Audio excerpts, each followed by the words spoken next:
Transition, the process of change from one condition to another. We are now at a new crossroad where change is evident once again. What does not serve us must transform us anew. Returning to our original state of oneness and true nature of that which created who we truly are. Confusion was the way of the past. Enlightenment is the way of the now and future, shedding away the layers of deceit. We now bring you the transformation of the two who started as one. Our fearless planet never stands still. Earth has been in a process of transition, and we are not exempt from this remarkable, ongoing reality. Welcome to Transition Radio.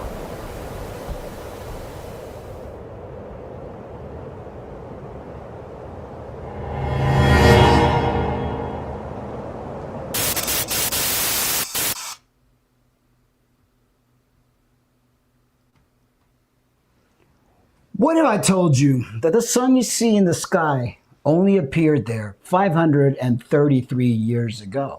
What if the moon was once a second sun that went dark in 1815, creating winter for the first time in human history? And what if the entire story of human civilization, everything we've been taught about our origins, our history, our very reality, is a carefully constructed deception? Today, on Transition Radio Show, we are diving into two extraordinary videos from a researcher known as the Archivist on YouTube, who has compiled evidence suggesting that our world is not what we think it is. Well, I'm Mark. I'm Lynna. And welcome to Transition Radio Show. Welcome, Valid 45. Yes. Hello. Thank you for joining us. And what you're about to hear will challenge everything you think you know. All right, listeners, before we begin this journey, I want to tell you where Mark and I are coming from on this.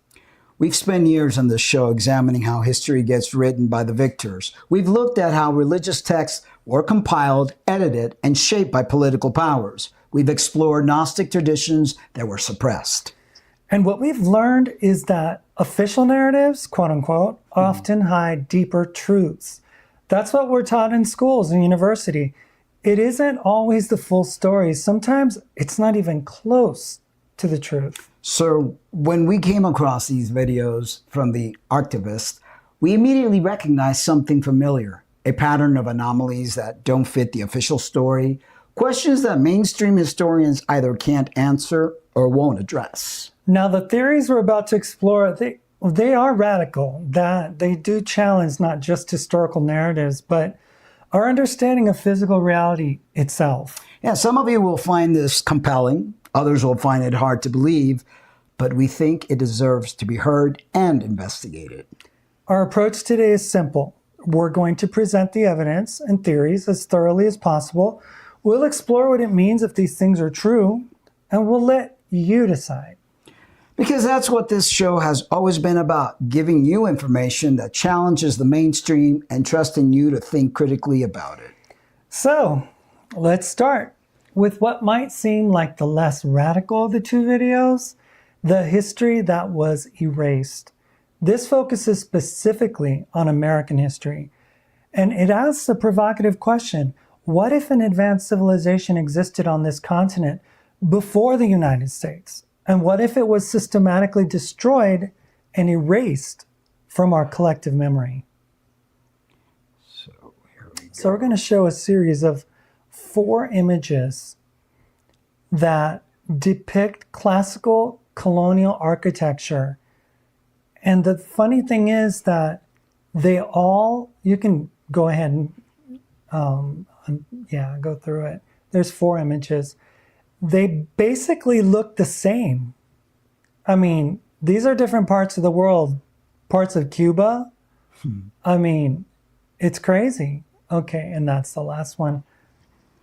Historical records. Oh, I'm sorry. The investigation began with architecture, and honestly, this is where things start to get really interesting.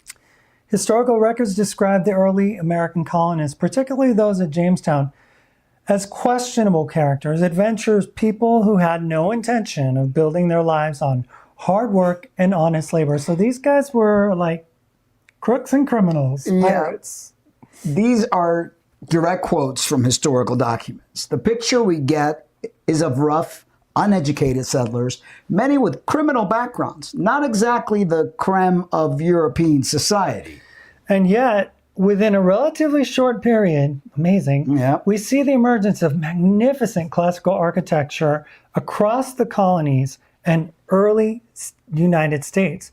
Buildings with perfect proportions, intricate stonework, I mean, columns and facades that rival anything in ancient Rome. I mean, we've got, this timeline, you can play it, of like log cabins to classical buildings. And it's amazing how everything kind of like is similar. And these are places all over like the Americas. There's Guatemala, there's Latin America, different places in Mexico, in the United States. And they all kind of like, they're very similar. It's amazing how this works. And we're supposed to think that that right there, these settlers that came with their little horses and well, let's zoom on. Okay, pause there. Okay. No, what? Now here's the question that the archivist poses. How does this make sense? You go from people building primitive log cabins to suddenly constructing buildings that require advanced knowledge of mathematics, engineering, geometry, and architecture, of which none of these people that came in these bugs, had. You can play the rest of this. This is showing like people in modern times making these things, and it's like, seriously, people. Seriously, it's laughable. They didn't even have a ladder back then. I know. And look at, and we're supposed to believe that they constructed that, or right there, the other, or that. Okay, you can pause that. It's not just in major cities. The classical architecture appears in places that were supposedly wilderness. In your own home country, Cuba. I mean, you look in Havana, which was even more remote away from like mainland. Yeah. You see the same phenomenon. I mean, you were in Argentina. What did you see? Bunch of the same, like these Roman type buildings. And I'm like, how do they have this here? I mean, seriously, you were in a town in Argentina. What was the name? It wasn't Buenos Aires. But even in Buenos Aires. Rosario. You were in Rosario, which you wouldn't imagine that would be they would have these classical. I was like, wow, who built these? Yeah. So the official explanation is that these colonists learned quickly that they brought knowledge from Europe, that skilled craftsmen immigrated. But you can leave it there. But the archivists suggest another possibility. What if the buildings were already there? Yep. What if the colonists didn't build them at all, but simply occupied structures that already existed? That would explain why the architecture seems so advanced for the supposed skill level and resources of the early colonists. No power weapon, no power tools, nothing, It would also explain why we see similar architectural styles across vast geographic areas, from Boston to Charleston to Cuba to the Southwest. I mean, you can leave it there for now. Okay. But yeah, But if these buildings were already here, who built them? That's a central mystery we're investigating. So let's move on from architecture to what might be an even stranger anomaly: the sudden emergence of industrial capacity, particularly in steel production and skyscraper construction. You can roll on through there. We'll see some images of the people of the time, the kids, they're delinquents, basically, right? And then you've got like this crazy set of traffic. You got people like, seriously. So you can pause it. Skyscrapers first appeared in America's cities in the late 19th century. And when you really think about it, what goes into building a skyscraper? It's staggering, especially with no tools or skills. You literally have to mine ore on an industrial scale. You need blast furnaces to smelt it into pig iron. You need to convert that into high quality steel that through complex chemical processes. You can show more images. I mean, we've got like a factory setup situation where, these people are making that and they're making, these buildings out of, I mean, they've got to like really have some organization going on. I mean, they can't just throw that together, Yeah, and where do you like get all those supplies from? What kind of? They didn't have massive trucks. They were still dealing with horse and buggy. So, go ahead. Okay, so then you need massive rolling mills, incredibly expensive, complex equipment to shape that steel into standardized beams. You need precision drilling equipment to make thousands of perfectly aligned holes in steels that's several centimeters thick. I mean, here we have these people like working their butts off, you need to mass produce millions of rivets. Rosie the Riveter, before her time. Yeah. You need architectural firms, engineering expertise, quality control laboratories, research institutes developing new technologies. And you need thousands of highly trained specialists, metallurgists, architects, engineers, chemists, skilled workers who know what they're doing. And these people that came and they immigrated down here, they didn't have any of those skills. The official story is that America developed all of this in just a few decades. Oh, yeah. I mean, faster than any nation in history. They had no like experience in designing and building anything resembling a skyscraper. I mean, the people in Europe had been constructing whatever, right? Buildings. And they're supposed to have had the skills of metallurgy and iron ore and all that. But, it's crazy. And here's what makes that even more puzzling. This breakthrough happened in America rather than in places where you logically expected. The Ural Mountains have been centers of metallurgy for over 5,000 years. England, Germany, France had centuries of industrial development. But in America, skyscrapers appear here first. This relative newcomer to industrialization. Isn't it crazy? It is. The archivist poses a provocative question. What if America didn't develop this technology? What if it inherited from a civilization that was already here? A civilization with advanced metallurgical knowledge, sophisticated engineering, industrial capacity, far beyond what we credit to the 19th century. And if that civilization was destroyed or displaced, the new occupants, the people we call Americans, would be left with structures and capabilities they didn't fully understand or create themselves. Which might explain why the technological curve seems so steep. It wasn't development.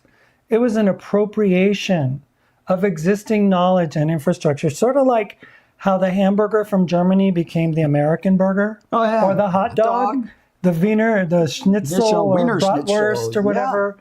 Yeah. I mean, it's invention zero. Okay, so let's clue some more here. Let's see what we got. Yeah, we've got maps and more maps. So I stop. Yeah, you can pause it there. Okay.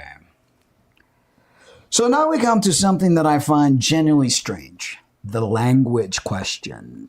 Habla español, habla inglés, habla what you habla. Think about this scenario. Multiple nations come to America. Parlez-vous français? ¿Puedes hablar español? Was ist das? Das Vidania? Irish settlers? They fight together against the British Empire for independence. They win that war.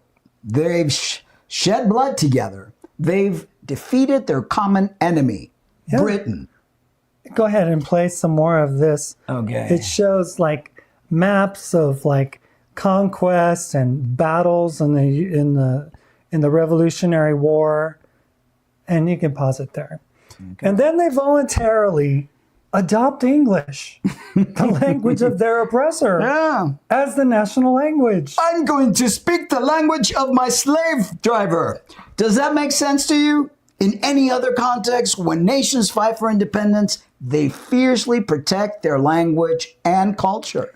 I mean, look at Ireland. They're so proudful of their country. Centuries of British occupation, You visited I had there. I had a girlfriend that was Irish. And they still maintain Irish Gaelic as part of their identity. And they fight for it. Yeah. I mean, the IRA, Yeah. you know, look at any colonized nation. Language is one of the last things people give up. Yet, we're supposed to believe that French, German, Spanish, and other immigrants came to America, fought against Britain, and then said, yeah, let's all speak English. The archivist points out another issue, battlefield communication. Imagine, Revolutionary War was fought by this multinational army, and in the chaos of battle, how do they communicate? Charge, retreat, fire. These commands need to be understood instantly by everyone or you're in trouble. You can't run a military campaign with people speaking different languages.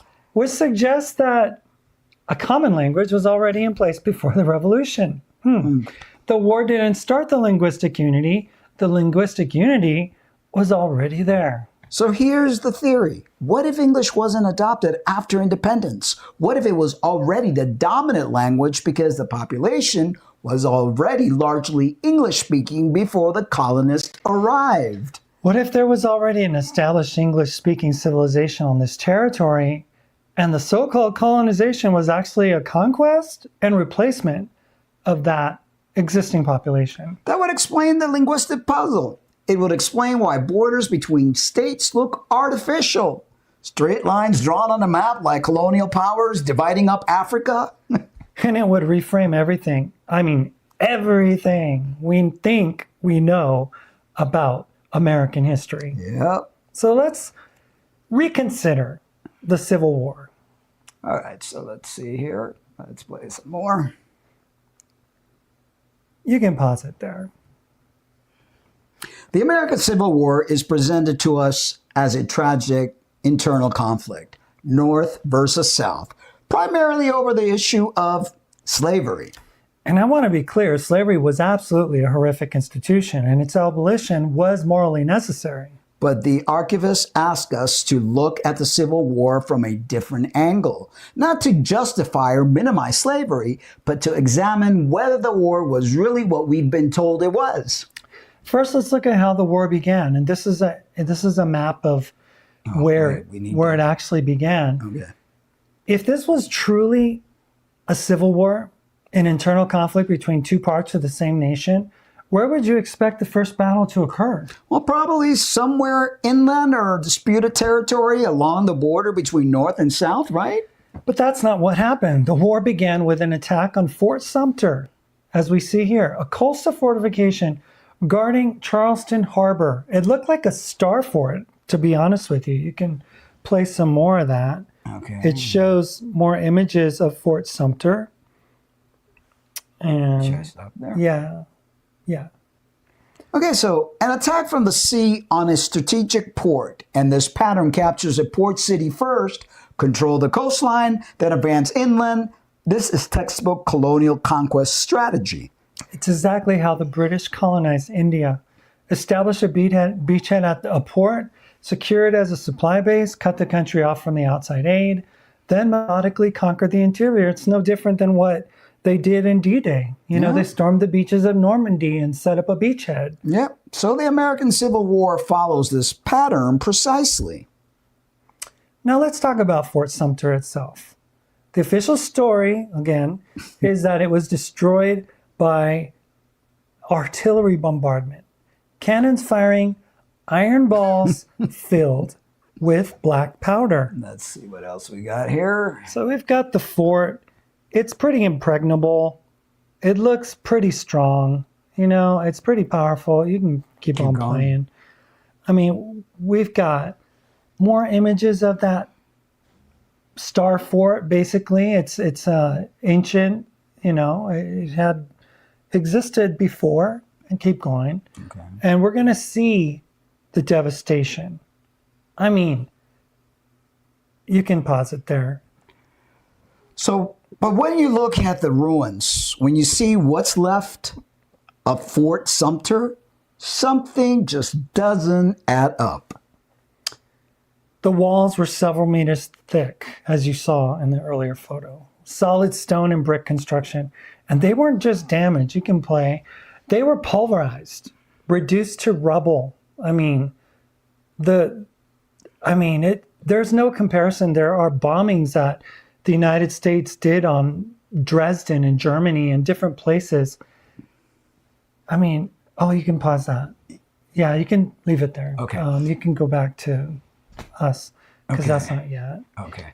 So the archivist compares this to modern warfare. NATO forces bombing an old fort in Yugoslavia with contemporary explosives couldn't achieve this level of destruction. The fortress walls at Brest, hit by 1.5 to 2 ton aerial bombs during World War II, well, they still have their basic structure intact. But Fort Sumter, it looks like it was hit by something of catastrophically greater power. I mean, Yeah. imagine we have seen that kind of power on display recently in some of the attacks, like in Lahaina, whatever happened with Paradise Yeah. in California. I mean, the stone, it shows evidence of exposure to extreme heat temperatures, far exceeding what a little cannonball could do. Normal fire, the stone is flaking and it's crumbling. And this pattern of total destruction extends to other southern cities. Richmond, Charleston, entire blocks reduced to dust and rubble. In a typical urban fire, even a massive one, you see burned out building shells. The stone and brick structures remain standing. You can leave it. Okay. Only the wooden elements burn. But in Richmond and Charleston, the shells themselves were obliterated. Only fragments of walls remaining, jutting from fields of pulverized debris. I mean, imagine this. The metal railroad bridges connecting Richmond to Petersburg were completely vaporized, not bent, not damaged, but gone. Wow. Like gone. What weapon could do this in the 1860s? The official explanations, fires from kerosene lamps, conventional artillery, that just don't match the evidence. The archivist suggests what we're looking at is evidence of advanced weaponry. Weapons that released massive thermal and kinetic energy. Weapons that, well, quite frankly, shouldn't have existed in the 19th century. No, unless they did exist. Unless the civilization that was being conquered possessed or had access to technology we don't associate with that era. And if that's true, then the Civil War, well, it wasn't a civil war at all. It was the final conquest of an advanced civilization by an invading force. Crazy. Yep. So you can show that image. Okay. You can pause it.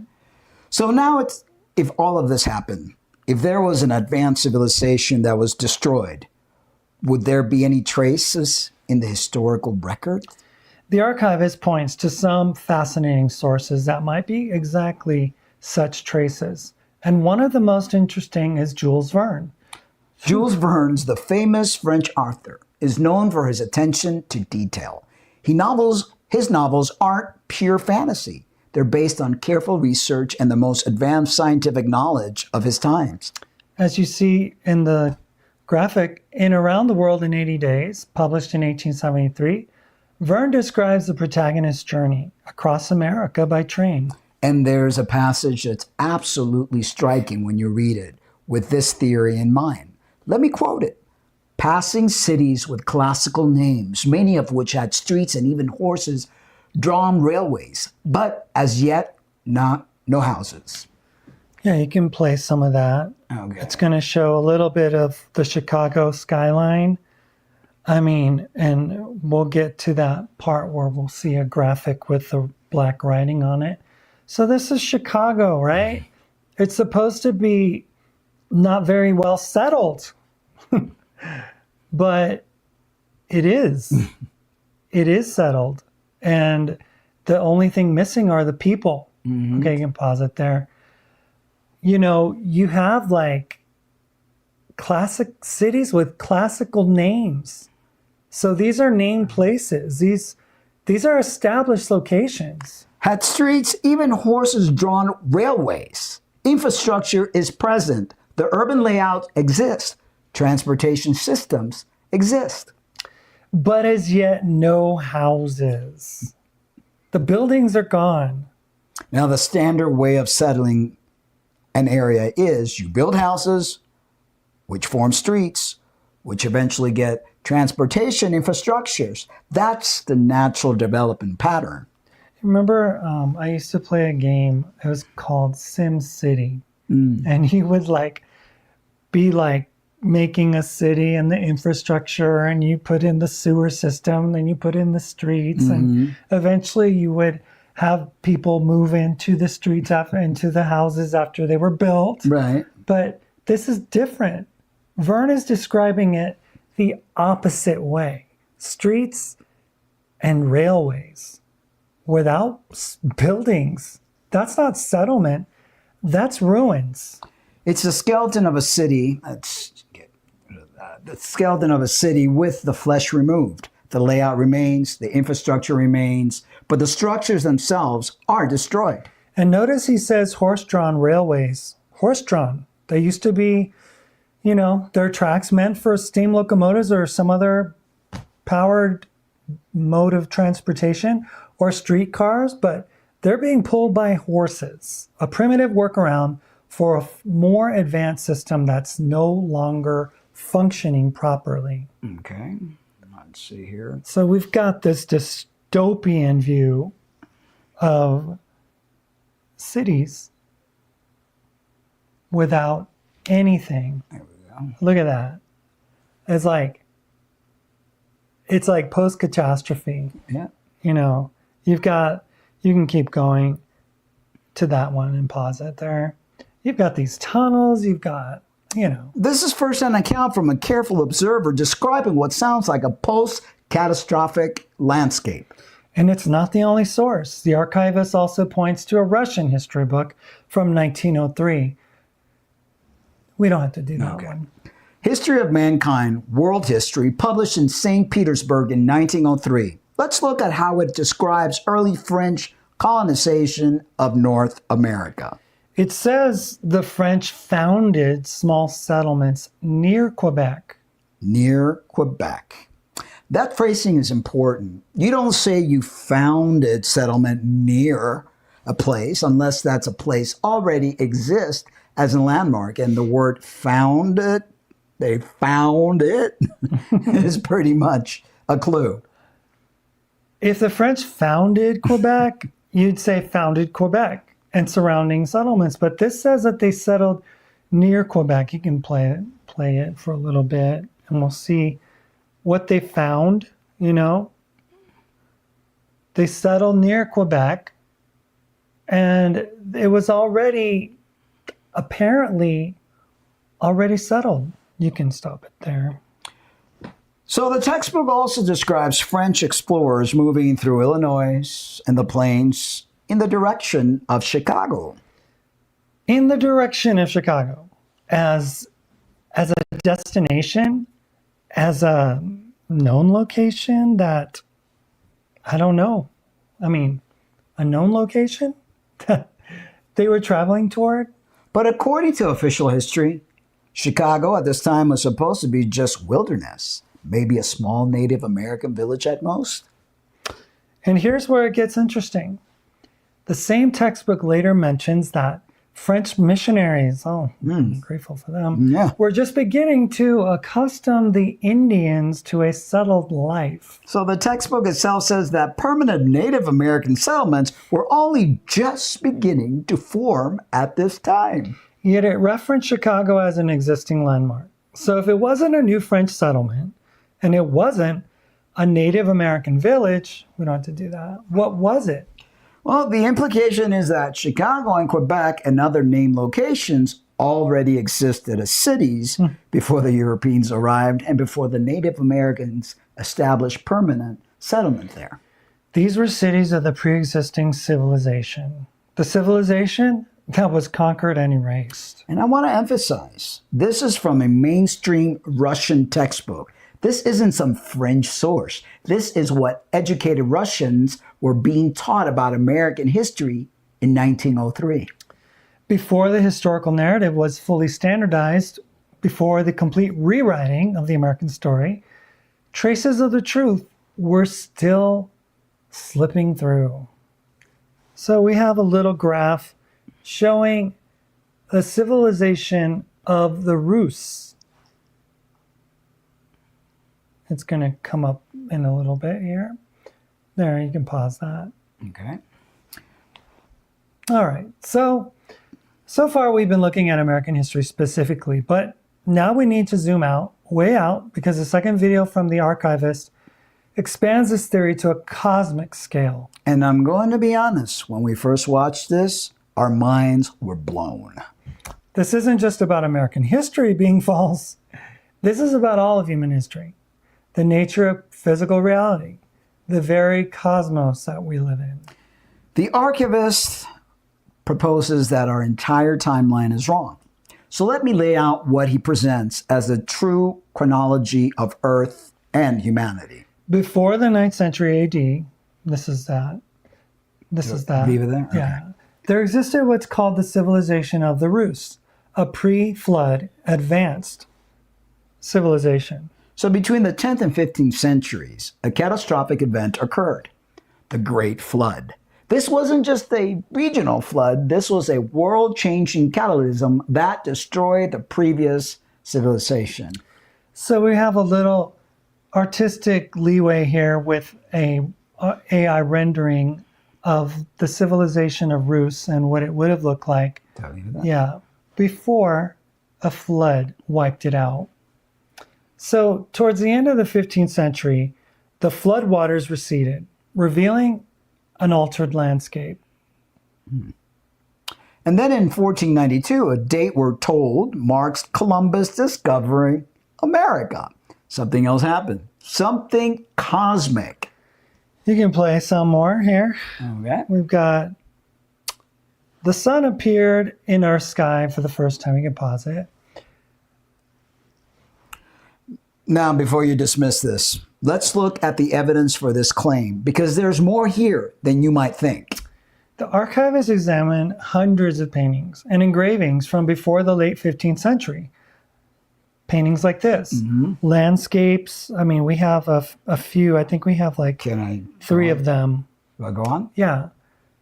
Cityscapes, everyday scenes, and you notice that something was striking. You can pause that. The sun is missing. And scene after scene, the sky's depicted, but the sun itself isn't there. Now you might say, artists just chose not to paint it, or they lack the skill. But modern people, I mean, when we travel, that's one of the nicest things about traveling is capturing a sunset. Modern people, as soon as they get their cameras, photograph sunrises and sunsets constantly. It's instinctive. We're drawn to the most prominent object in the sky. Why would ancient artists consistently ignore it unless there was nothing there to paint? Now, after 1492, you can start playing, you start seeing the sun depicted. There's an image all the way to the boat with the sun shining. The word Renaissance means rebirth. What if that's literal? What if the world was reborn when the sun appeared? You can pause that. Well, think about it. What happened after 1492?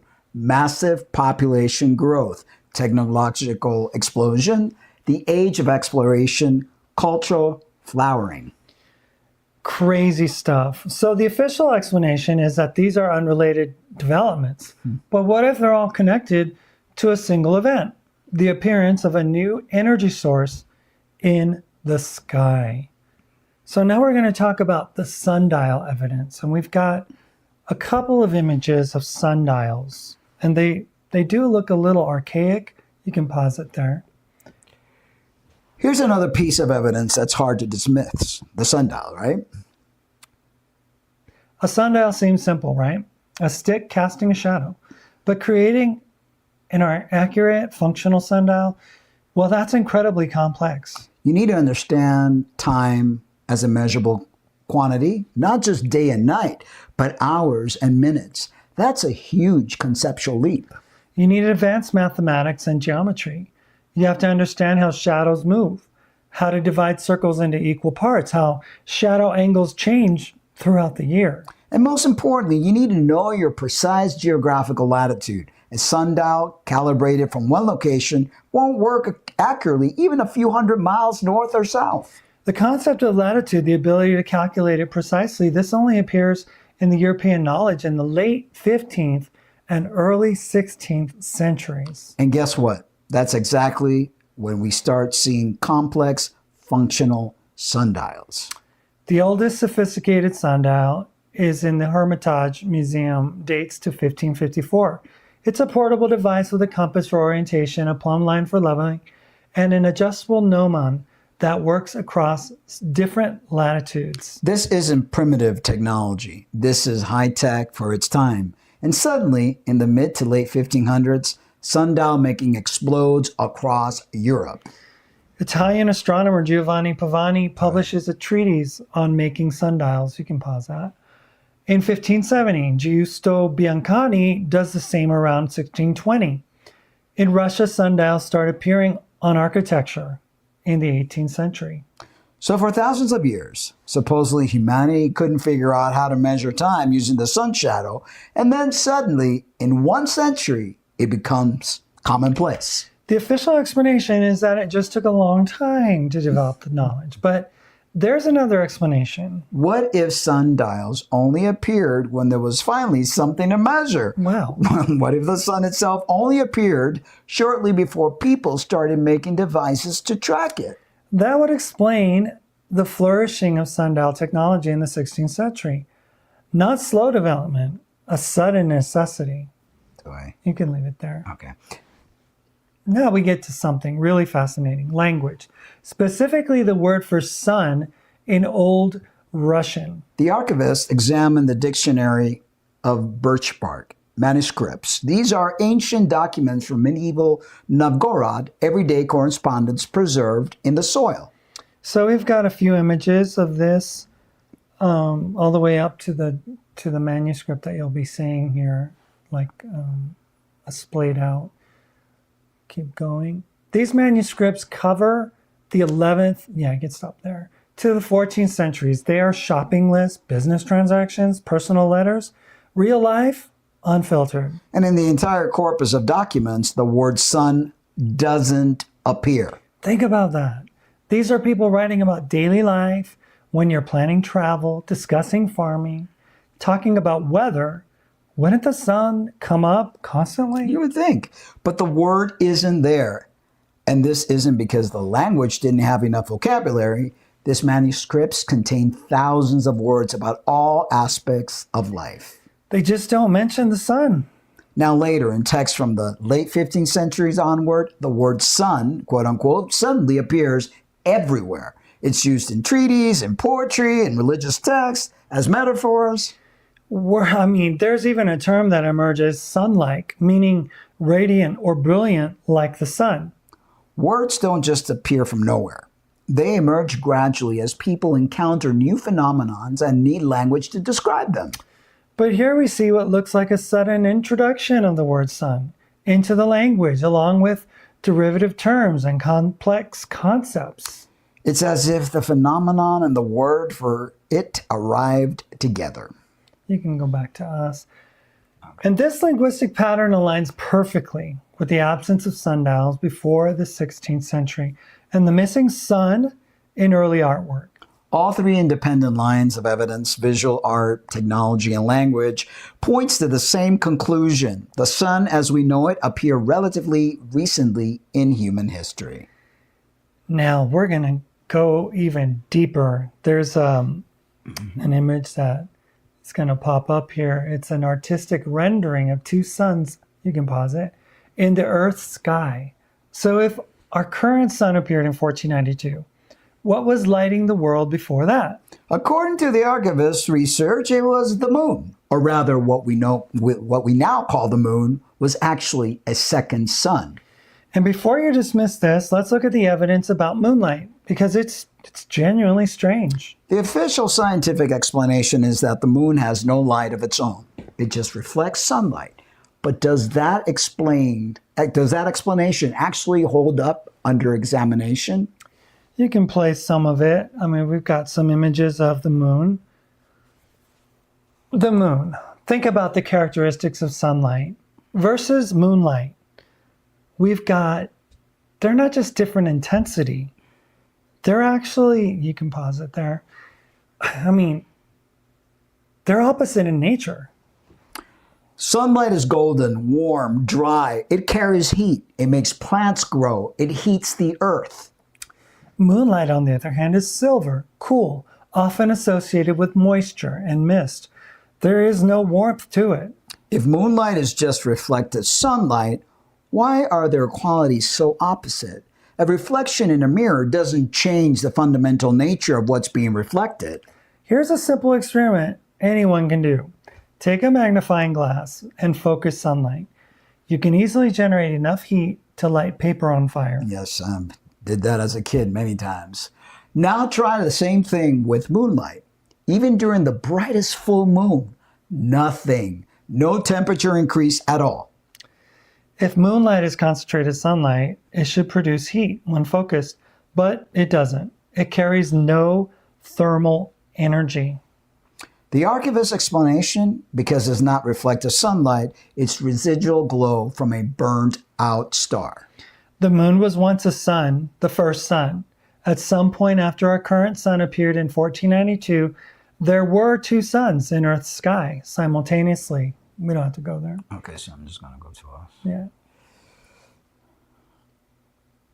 This would have created a completely different climate. Two sources of light and heat. The entire planet would have been warmer, more temperate. This might explain the stories found in myths worldwide about a golden age, not Trump's golden age, but an era of eternal summer, a paradise on Earth.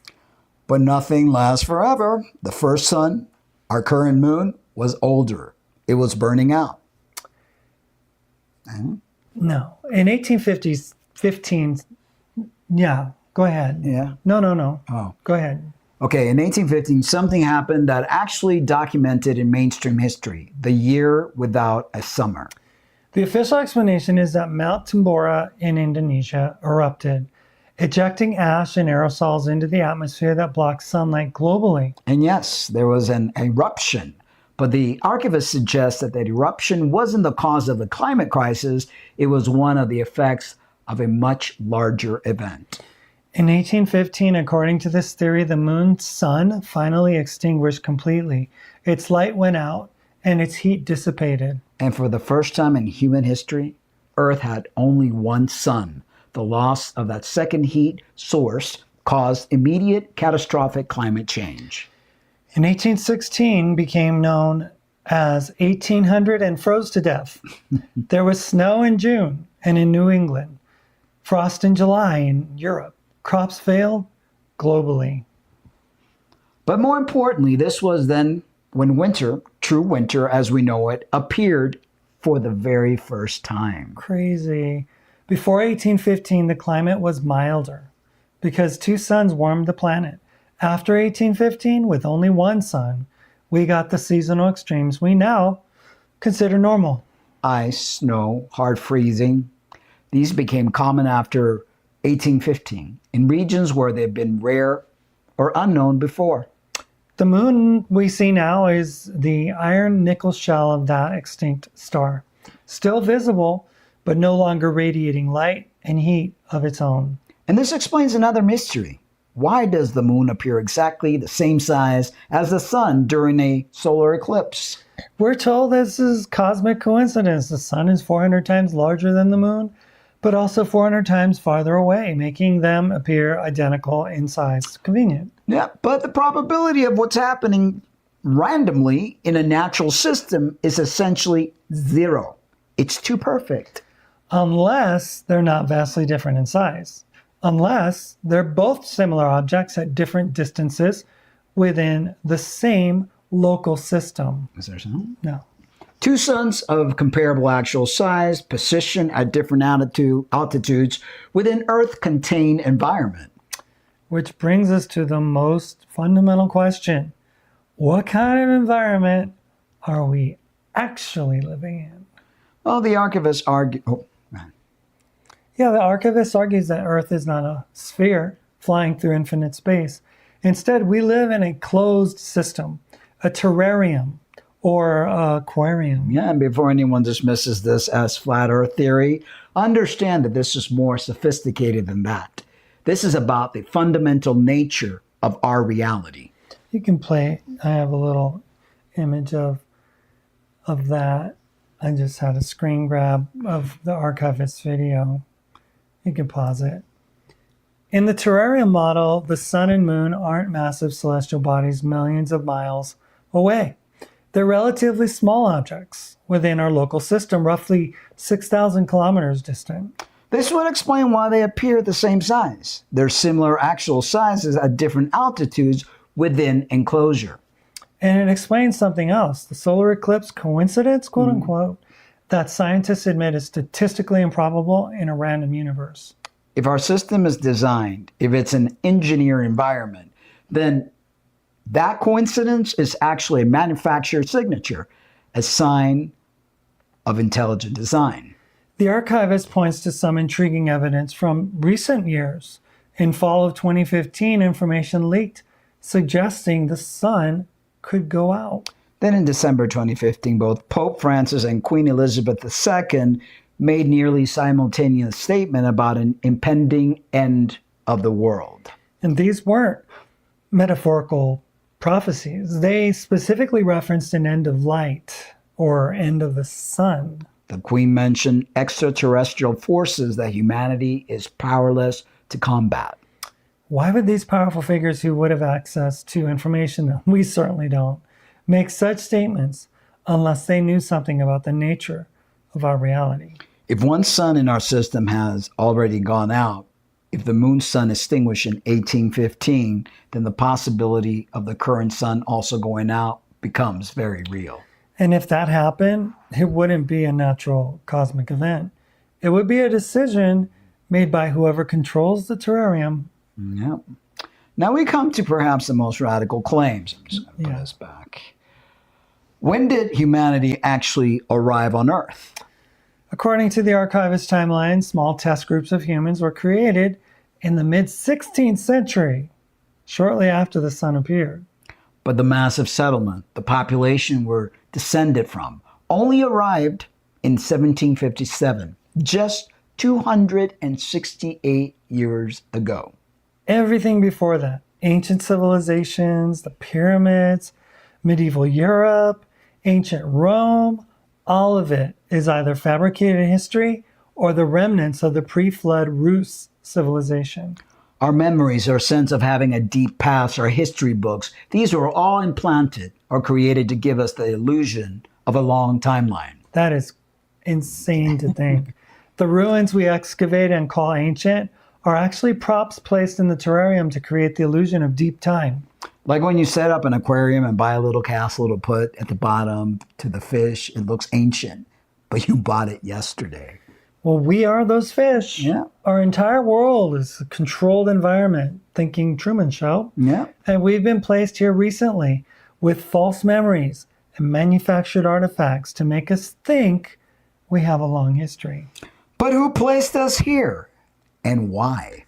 That's where we get into speculation about the nature of our creators or controllers. Are they scientists, engineers, something beyond our understanding? Well, the archivists suggest we're an experiment, which is what I've always said. The Terrarium model implies observation, study, perhaps behavioral testing. We're being watched. All the time. Our development, our wars, our technological process, it's all being observed by entities outside the system. It's that song, I always feel like someone is watching me, right? And this isn't just historical speculation. This has implications for right now, for the world we're living in. According to the timeline, the archivist has constructed something changed in 1857. This is when what he calls the clone revolution began. Now, this is wild, everybody. Yep. It doesn't mean clones in the simple biological sense of being exact genetic copies. It's more about being a different type of being entirely. So in 1857, these entities were introduced into human society, externally indistinguishable from humans, but fundamentally different in their essential nature. for a century, from 1857 to 1957, there was a hidden war. Humans versus these other entities for control of Earth. And unfortunately, in 1957, the war ended. The other side won. They achieved complete control of the planet's systems and institutions. Since then, their population has grown while the original human population has dwindled. The archivist's research suggests that today, only about 1 million true original humans remain on Earth. That's it.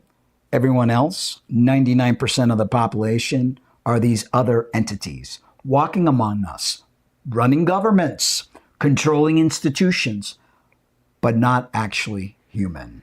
Now, here's what makes this relevant to current events, because the remaining true humans are supposedly concentrated primarily in one geographic region. Russia, the last major enclave of original humanity. And this, according to the archivist, is the real reason for the global pressure on Russia. Not geopolitics, not resources, not ideology. It's the final phase of extermination. The entities that now control most of the world are systematically targeting the last concentration of true humans. Every sanction, every proxy conflict, every bit of international pressure, it's all part of a coordinated effort to eliminate the last remnants of original humanity. This isn't a political conflict. It's a species conflict, a war for the very survival of true humans on this planet.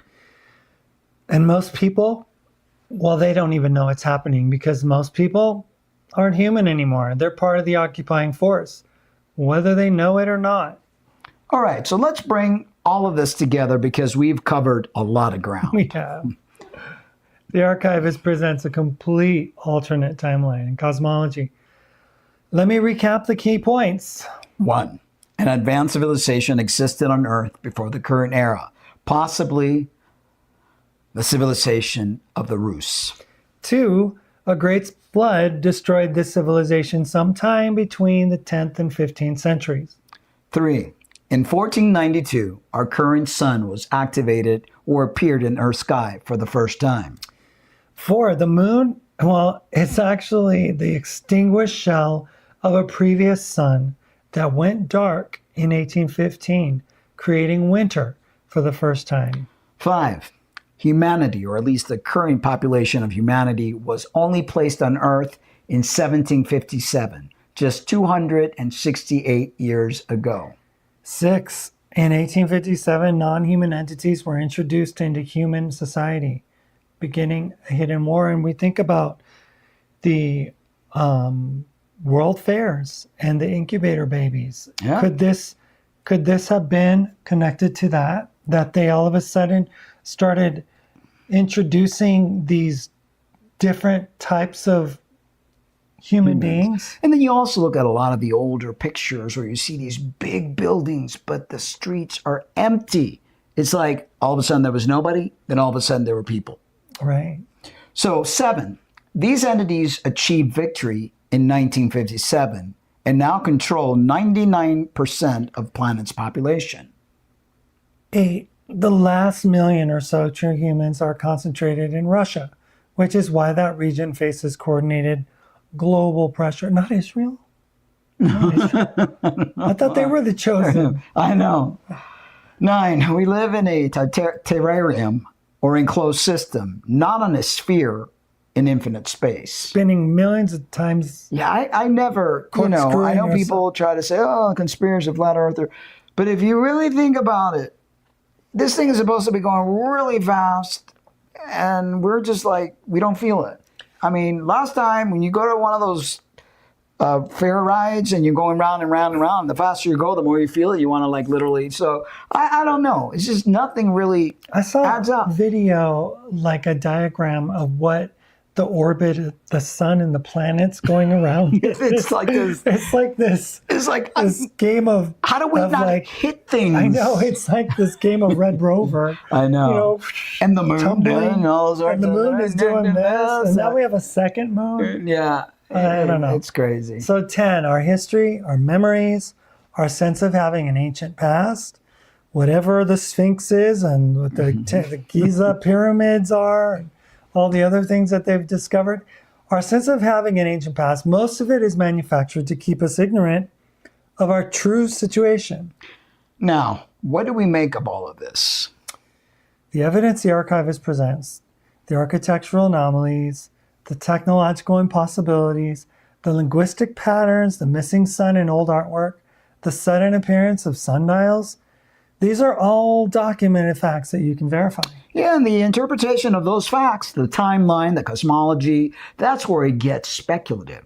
But in speculation that attempts to explain anomalies that the mainstream can't or won't address. And that's what we've always done on this show. We look at the anomalies. We ask the questions that aren't supposed to be asked. Whether you accept the archivist's conclusion or not, the question he's raising are valid. Why do these anomalies exist? What explains them? And if mainstream history can't provide satisfactory answers, which they most likely can't, then we have to look at alternative explanations that should deserve consideration. We've been investigating these theories for a while now, and I think the most important thing isn't whether you believe every detail, but whether you're willing to question the official narrative at all, because that's the first step towards seeing deeper truths. I mean, it goes back to the whole concept of the garden and tree of knowledge and good and evil and daring to buck the system. Yeah, daring to question that Bible that may have some clues to certain things, but definitely the God of that Bible is suspect. Yeah. The archivist's work is an invitation to look more carefully at the world around us, to notice the things that don't quite add up. To ask why powerful institutions resist certain questions, to wonder what else they might be hiding. We don't have all the answers. Neither does the archivist, but we're asking questions and we're sharing information that challenges the mainstream. And we trust you, our listeners, to think about this critically. Do your own research to come to your own conclusions. Look at old paintings. See if you can find the sun. Research when sundials actually appeared in history. Read the Jules Verne passage for yourself. Examine the ruins of Fort Sumter in Richmond. Ask yourself what kind of weapon could have caused that level of total destruction. Think about the linguistic puzzle. Consider the terrarium hypothesis. Look at the sky and ask, what am I really seeing? These are big questions about reality itself. And whether you ultimately agree with the archivist's conclusion or not, the act of questioning or investigating, of refusing to accept official narratives uncritically, that's what matters. And that's what we've always been about on this show.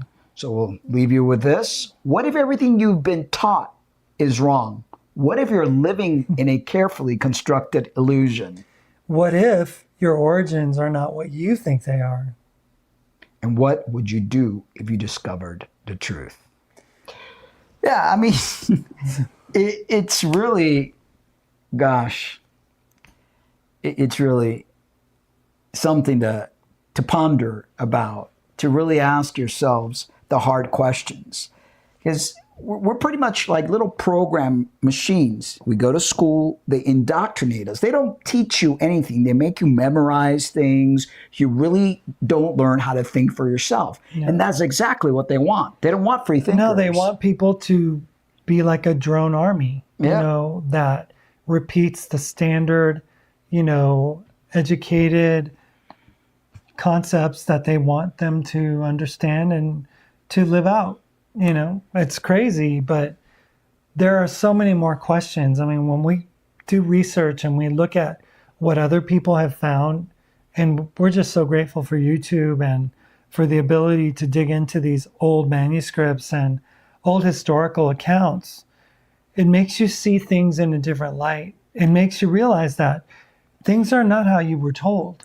The funny thing is how everything is happening so quickly. It's like the quickening, and they're keeping us at all times in fear and battling one another because they know whatever's happening now. And I think the things that are up in the sky, they totally have some sort of like connection with our awakening. And we're going to like, literally, the veils are going to fall off from our eyes. Let's see, Valley 45 says, thank you for introducing the archivist. And I'm saying that wrong. It's archivist? Archivist. Archivist. I'm going to binge watch it. Great show. I've seen so many theories, but do agree with the aquarium plane. Totally. I mean, you know, we don't have all the answer, okay? I just cannot fathom having this big globe in the sky and just hoping that we don't hit anything or anything doesn't hit us, you know, because there's so much stuff, right? If it were the case. So how this dome thing is, does it move? Does it do something? We don't know. This is the conspicuous, crazy concepts that a lot of people don't even think about. It's just such an oddity that every night you see the same set of stars. They can predict where they're going to be. If we're hurtling through space, we would not see the same stars. I know. We would see a lot of different things. Yeah. But yet we're confined, I guess, to circle around the Milky Way and just stay, you know, like I know that in the southern latitudes, they see different stars than we do.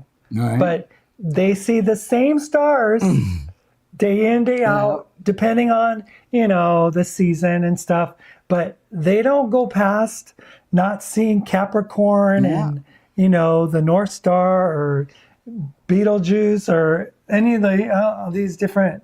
And all you have to do is look at the old maps.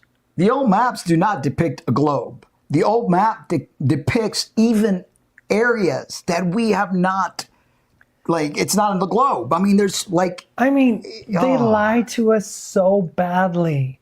When you look at a map of the world and you see the dimensions, they purposely change the dimensions of like Africa to make it look smaller when than Africa's Europe, huge. when Africa is massive, you know, and the United States looks big, and then they make, you know, Australia look smaller, and it's like, it's crazy. We're lied to. And not to mention the North Pole and South Pole. You know, like, there's something really like... 50 nations signed a pact in 1957 to not allow, you know, no one could go humans to visit, not even to see penguins or anything. And I mean, why? it's like, what are they hiding? Why are they there? Why are they? What did they there? find there? Because what was that guy who discovered it? And then after he discovered all sorts of, the guys that actually went in there came out like they were so like scared. Like some of them went mad. You know, literally. So why all the hiding? What all the mystery? What's all with the that? cover up? I mean, we have like, it was Admiral Byrd. Yeah, Admiral Byrd. He went and he described something that was beyond anything that people thought existed. He talked about lands that weren't covered with ice. He talked about, you know, trees and greenery. He mentioned, you know, a different narrative than we're given. We're given like, it's a block of ice. You don't want to go down there. It's just a bunch of ice and it's cold. And, you know, I remember seeing the penguin documentary. There was a famous one. It was called March of the Penguins, I think it was. And it was like in the theater, and people saw like it's always dark there and windy and cold. Yeah. And it's like, the reality is things are not what they tell us. At all. I mean, and the who knows if it's a gateway to the rest of an unexplored terrarium. Yeah. That we all inhabit, but we only inhabit a little sliver of it. Like we're only like in this little piece that we're allowed to meander in, you know. It's crazy. It is. It's just absolutely bizarre. But the beauty of it is that we are awakening. There's a lot of people that are still very dead asleep. They're still stuck in, you know, male and female, reproduction, God, heaven, hell, Jesus, and all that, you know, BS. But lots of people are waking up to the truth, to realities. We may not have all the answers, but we know something's not right. You know what's weird is that like they say the shortest distance between 2 points is a straight line. Obviously, my little bit of geometry that I was able to grasp, it said that much. So you would think a place like Montreal and you want to go to Paris, that you would go up and over to Paris, not across, or if you wanted to go to China, you know, that from Russia, it would just go right over the top and then down.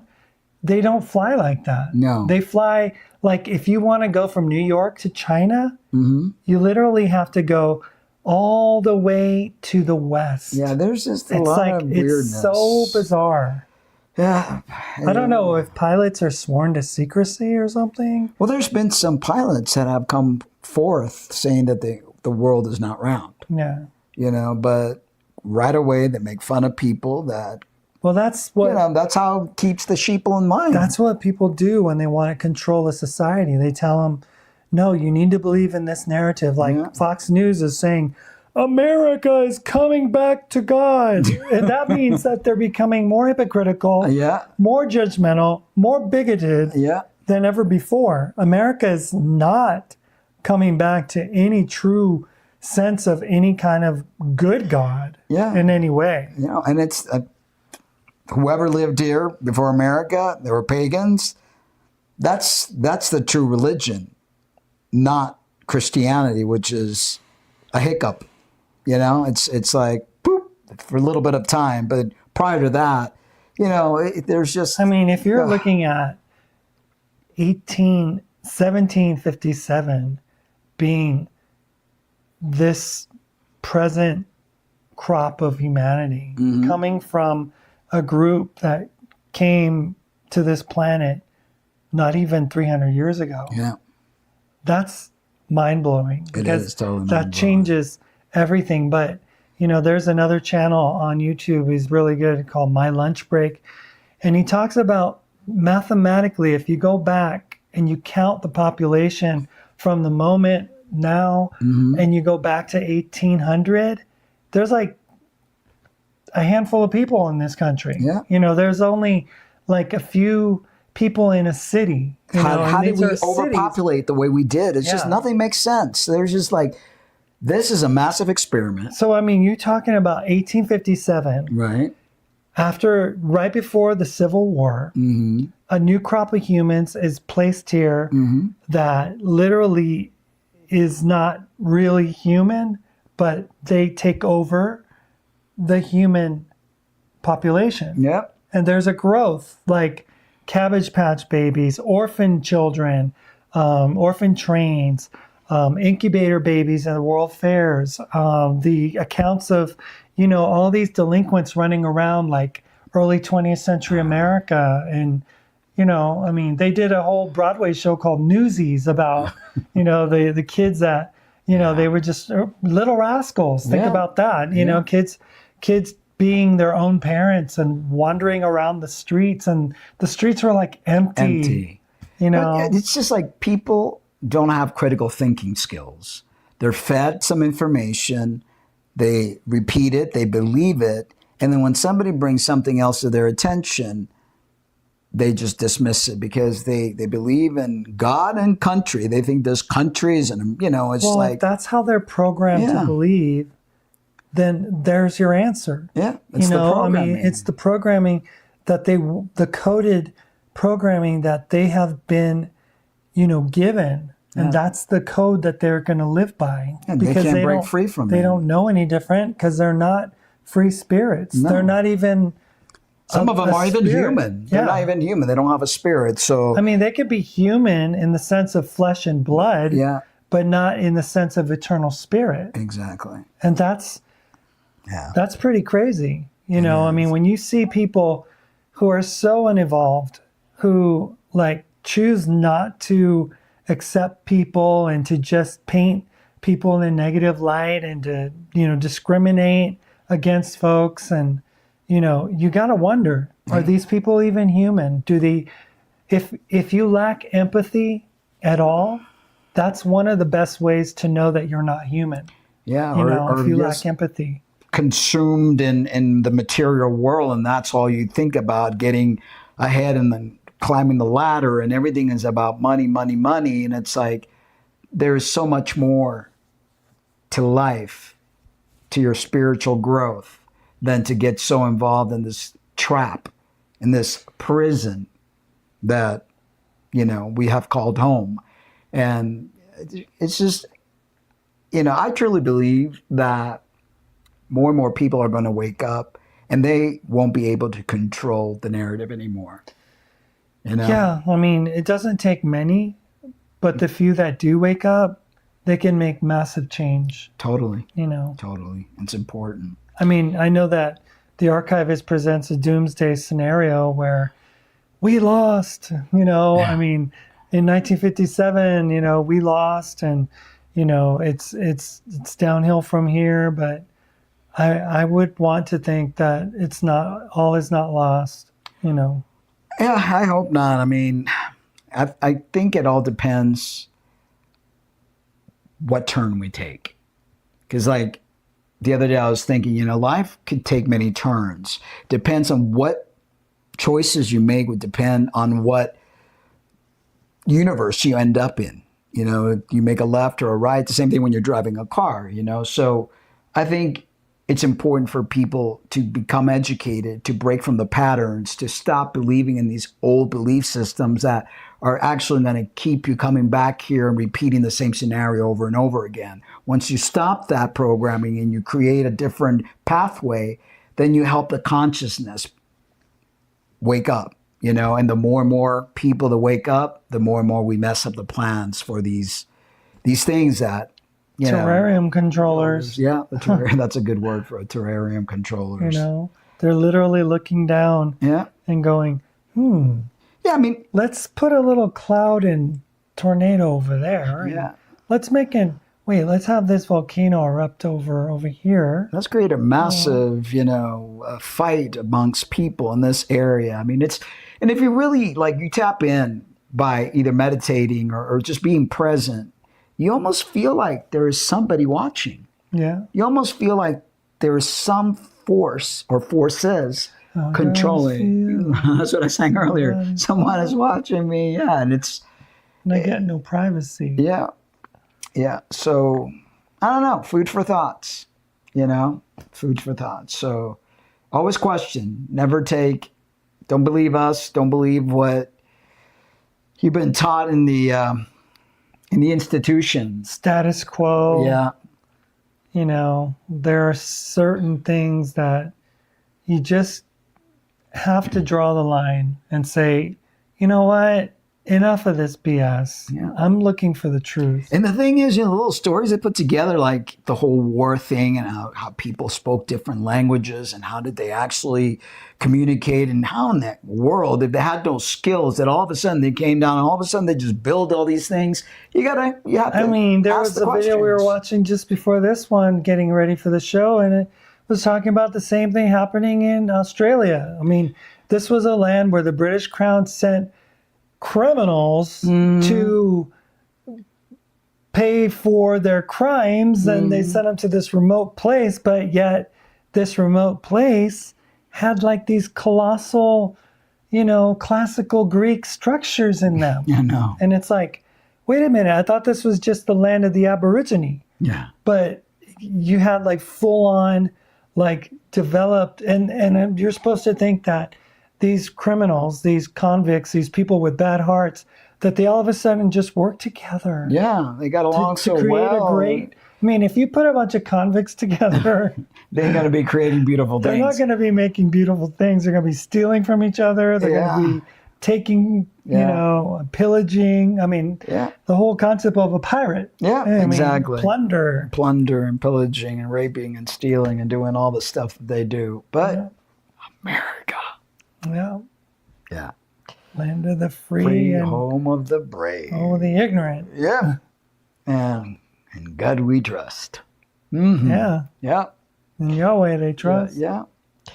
Well, anyway, I think that's all we got for today. If no one is going to call in or chat or anything else, I think we're going to go ahead and call it a day. a night, not a day, night. And we will have another show for you guys on Thursday. What is it that you have? I was thinking about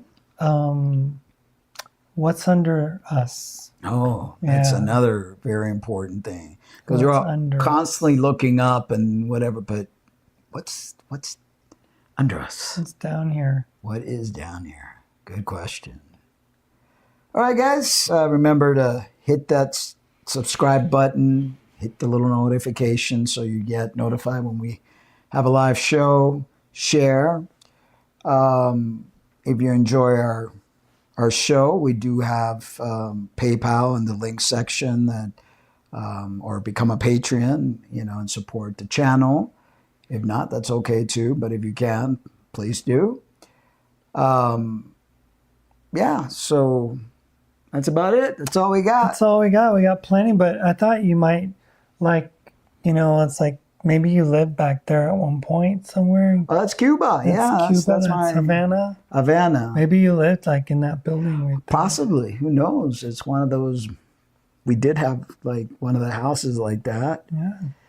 And that's earlier when you're mentioning all these like old world building in an island. Yeah, you look at the Capitol building in Havana. Yeah. And then you look at the Capitol building in Iowa or the Capitol in the United States in Washington, D.C. They're all very similar. Very similar. Capitol in Minnesota. Yeah. And I'm sorry, but the settlers didn't have a clue. And, it's like. I'm still trying to figure out where the native population fit into all this. I mean, I'm not quite sure. I know that they could have been like related to the Tartars or something. Maybe something. I mean, the Tartarian Empire, and they got so demoralized and so like brainwashed or something. Something. They lost their civil. I don't know. I don't know. A comment. I don't know what, but something does not seem right. Yes. See you Thursday night. Thank you for being here, Valid 45. Thank you, Valid. All right, so we're going to call it quits. Let me roll the little rock and roll music here. All right, guys. So we love you, but remember to always love yourselves too. See you later, guys. Bye-bye.